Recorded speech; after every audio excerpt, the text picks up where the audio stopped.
This watch cost £1.6 million. Not a car, not a flat in Mayfair, a watch. Something that sits on your wrist and tells the time. A function your phone does for free. For £1.6 million, you could buy a 4-bedroom detached house in Harrogate. You could put 3 children through Eton, fees included. And yet, people do buy this watch, quietly, without showing you the receipt. The question isn't whether that's rational. Clearly it isn't. The question is, what exactly are you paying for? Because when you strip away the marketing, the velvet boxes, the boutiques on Bond Street, something is left. Something that takes years to make and can't be rushed. That's what this video is about. Switzerland makes about 30 million watches a year. Most of them are quartz, battery-powered, accurate to within 15 seconds a month and assembled largely by machine. The watches in this video come from a different tradition entirely, one that predates the Industrial Revolution and in some cases actively resists it. The Vallée de Joux, a valley in the Jura Mountains, became the center of fine watchmaking because it had long winters and farmers who needed something to do indoors. That is not a romanticization. That is the documented origin. Isolation created craft, a movement. The mechanism inside a mechanical watch can contain over 900 individual components. Some of those components are thinner than a human hair. They must be finished by hand, fitted by hand, and regulated by hand. One watchmaker, one set of components, weeks, sometimes months, on a single caliber. So let's get started with our watches.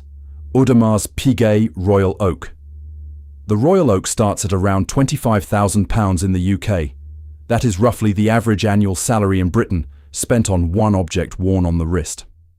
Depending on the reference, the metal, the dial, the complications, it rises considerably from there. The Royal Oak is not a discreet watch. The octagonal bezel, the integrated bracelet, the exposed screws. It was designed in 1972 to be recognizable.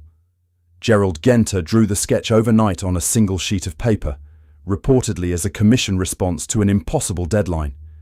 In Britain, it sits at an interesting intersection. You will see it on the wrists of footballers, hedge fund managers, and creative directors. It is simultaneously a status signal and a design statement, worn by people who want both to be true. It does not pretend to be invisible. The case finishing on a Royal Oak requires 2 distinct surface treatments applied to the same piece of metal, polished and satin brushed, meeting at a perfectly sharp edge. That edge is not machined, it is filed by hand. 1 millimeter of deviation is considered a fault. A single Royal Oak case takes over 40 hours to finish before it is assembled. 40 hours. On the outside of the watch, before the movement goes in. Patek Philippe's Nautilus. The Nautilus has a retail price starting at approximately £90,000. The waiting list at authorized dealers has in recent years extended beyond a decade for certain references. The grey market, where watches trade outside official retail, has seen the same references sell for 2 to 3 times that figure. The Nautilus is the opposite of the Royal Oak in one specific way. It courts invisibility while remaining entirely legible to those who know.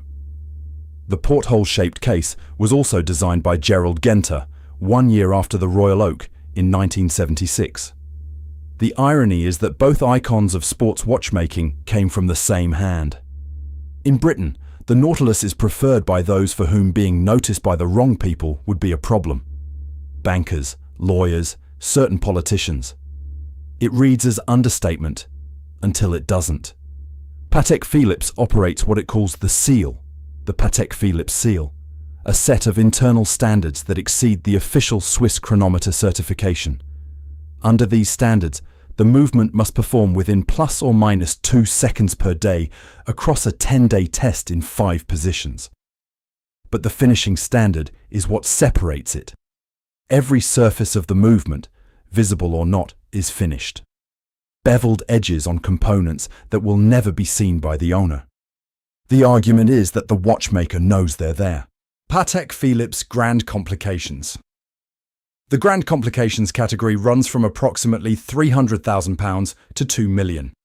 The Grandmaster Chime, Patek's most complex wristwatch, sits at the upper end of that range. For context, £2 million is the median sale price of a detached house in the London borough of Richmond upon Thames. These watches are not worn every day, some are not worn at all. They exist in a category where object and artifact begin to overlap. The people who buy Grand Complications are frequently buying the third or fourth Patek they have owned. The watch signals a level of knowledge, not just wealth, because you have to understand what you're buying to want it. In Britain, these appear at Sotheby's and Christie's. They appear in estates. They appear on wrists at Glyndebourne, at Ascot, at the kind of dinners where the room already knows who everyone is. The Calibre 89, produced in 1989 as a one-off to mark Patek's 150th anniversary, contains 1,728 components. It took 9 years to design and produce.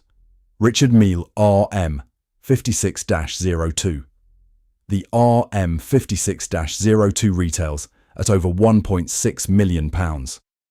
Production is limited to 10 pieces, spread across 10 buyers globally. That is not a mass-market proposition by any definition. For the same sum, you could purchase a Grade 2 listed farmhouse in the Cotswolds, fully renovated, with land. Richard Mille does not come from the same tradition as Patek or Audemar's Piguet. The brand was founded in 2001. It wears that modernity deliberately. The cases are tonneau-shaped, the materials are industrial, the aesthetic is closer to motorsport engineering than to a Swiss atelier. Rafael Nadal has worn Richard Mille on court. McLaren has been a partner. In Britain, the RM sits differently from its peers. It is younger, louder, more willing to occupy space. It is the watch of a specific kind of new money. The RM 56-02 case is made from sapphire crystal, the same material used on watch glasses, machined into a three-dimensional structure. Sapphire rates 9 on the Mohs hardness scale. Machining it requires diamond-tipped tools. The case alone takes over 1,000 hours to produce. Because sapphire is transparent, the movement is fully visible from every angle. There is nowhere for an imperfect finish to hide Grubel Forsey handmade one. The handmade one is priced at approximately £800,000. Grubel Forsey produces fewer than 100 watches per year across its entire range. The handmade one is not a complication watch in the traditional sense. The complication is the making. There is no celebrity ambassador for Grubel Forsey. There is no waiting list managed by a retail network. There is, by design, almost no marketing at all. The brand was founded in 2004 by Robert Grubel and Stephen Forsey with an explicit commitment to preserve and document hand-finishing techniques. In Britain, almost nobody will recognise a Grubel Forsey in the street. That is not incidental. The watch exists for a buyer who has moved beyond recognition as the point. The handmade one is produced using tools and techniques documented from 18th century horological manuals. The movement requires over 6,000 individual hand operations. Each watch takes approximately 1 year to complete. Grubel Forsey employs a dedicated historian, not a marketing consultant, a historian, to ensure that techniques being used are accurately attributed to their origins.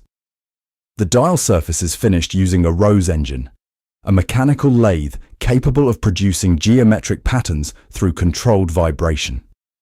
The rose engine in their atelier dates to the 19th century.